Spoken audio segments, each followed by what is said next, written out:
ஆனால் சுயநலமாக ஒரு சிலர் பார்த்தீங்கன்னா எவ்வளோ கொடுத்தாலும் பத்தாது, எவ்வளோ சம்பாரிச்சாலும் பத்தாது.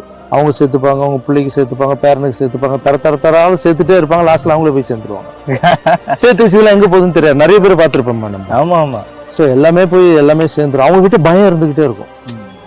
ஆசை இருக்கிறவங்க அந்த சேர்த்துக்கணும், எவ்வளோதான் கொடுத்தாலும் எவ்வளோ சம்பாரிச்சாலும் சாட்டிஸ்ஃபைட் ஆகாது. சேர்த்து வச்சு இதை காப்பாற்றணுன்ற பயம் இருக்கும். அன்பு இருக்காது, சுயநலம் இருக்கும். ஆனால் போதுன்ற வார்த்தையில் அன்பு இருக்கும், வீரம் இருக்கும். அதுதான் மாற்றம், போதும்ன்ற எண்ணம்.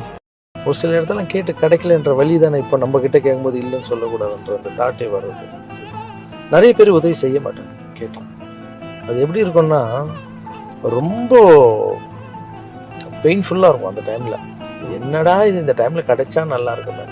அதில் எங்கேயோ பூ பூத்த மாதிரி எங்கெங்கேயோ கிடைப்பாங்க நம்மளுக்கு உதவி செய்யறதுக்கு. பட் அவங்களையும் நம்ம குறை சொல்ல முடியாது. அவங்க கொடுக்கலன்றதால தான் நம்மளுக்கு கொடுக்கணுன்ற தாட்டு வருது.